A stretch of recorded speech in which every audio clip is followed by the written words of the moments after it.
El Congreso Europeo de Diabetes fue una oportunidad muy interesante de conocer realmente la experiencia de lo que está pasando con la diabetes a nivel mundial en este momento, en una época tremendamente especial, ¿no? Porque fue un congreso que se tuvo que hacer por internet, o sea, todos estábamos en nuestros domicilios, eh, y entonces nos conectábamos por esa vía.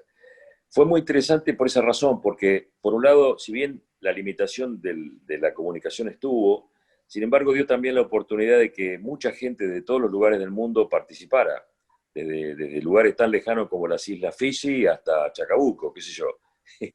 Había realmente una gran concurrencia y pudimos participar desde nuestra ciudad con internet, ¿no? Por vía Zoom, bueno, por todo este tipo de tecnología, ¿no?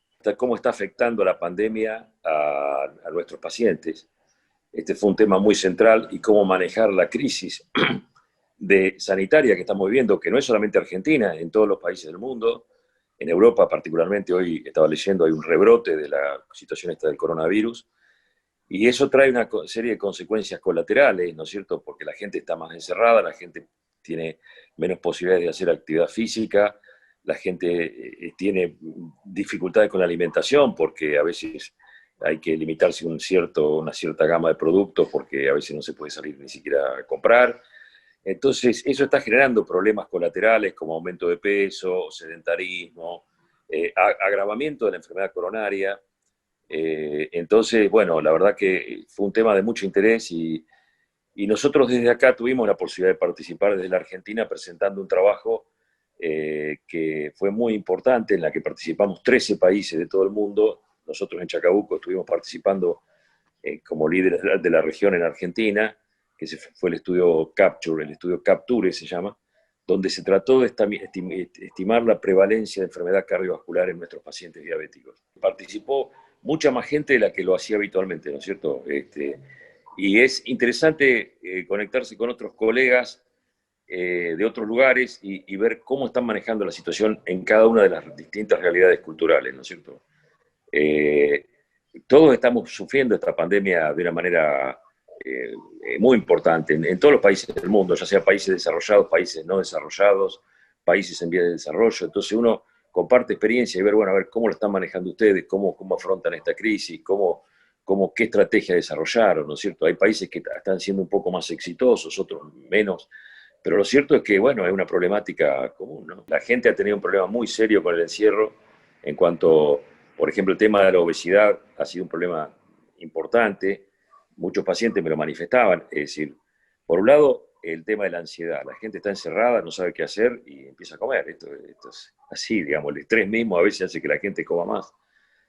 Por otra parte, el problema del sedentarismo, es decir, durante un tiempo, ahora gracias a Dios se está un poco liberando un poco la circulación, pero durante un tiempo hubo que ser muy estricto en la circulación, por lo tanto, la gente no tenía posibilidad de hacer mucha actividad física, encima fue un invierno bastante crudo, bastante frío, entonces mucha gente tuvo que estar necesariamente sedentaria, y eso trajo consecuencias realmente importantes. Uno ve los valores de los pacientes en cuanto al control glucémico, al control de la presión arterial, el control de la parte de análisis de glucemia, colesterol, etcétera, y se le han, digamos, se han puesto en peores valores.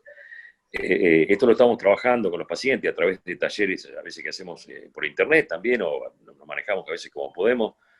Eh, y está el otro problema también, que es un poco, la gente empezó a tomar miedo de concurrir a la consulta médica. Esto lo hemos hablado en distintas sociedades científicas, más allá del problema infectológico. La gente tiene miedo de ir al hospital, tiene miedo de ir a los consultorios, y esto es un error, porque después cuando llegan las complicaciones vienen en las peores condiciones al hospital.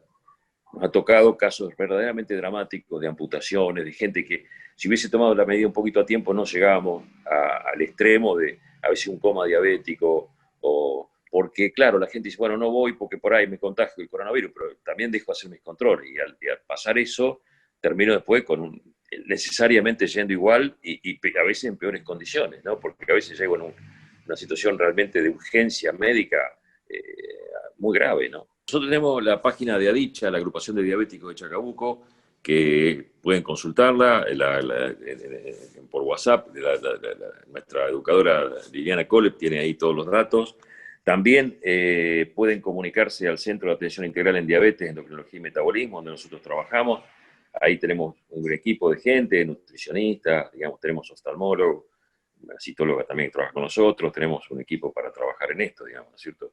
También en el hospital tenemos los consultorios de diabetes, del Servicio de Endocrinología y Diabetes, que donde trabaja también la doctora Pascucci, donde se trabaja los días lunes, martes estamos trabajando. A pesar de la epidemia, nosotros seguimos trabajando y seguimos yendo al hospital. En ningún momento, y eso lo debo decir de alguna manera con cierto orgullo, en ningún momento ningún médico de los que están en mi servicio, tanto en el servicio de endocrinología como en el servicio de medicina interna, dejaron de atender. Y lo mismo digo de mis enfermeras. Lo digo con orgullo porque frente al temor, frente a ellos así todos los días están concurriendo al hospital y están poniendo, digamos, el hombro para que esto no se desbarranque más de lo que difícil que ya es, ¿no es cierto?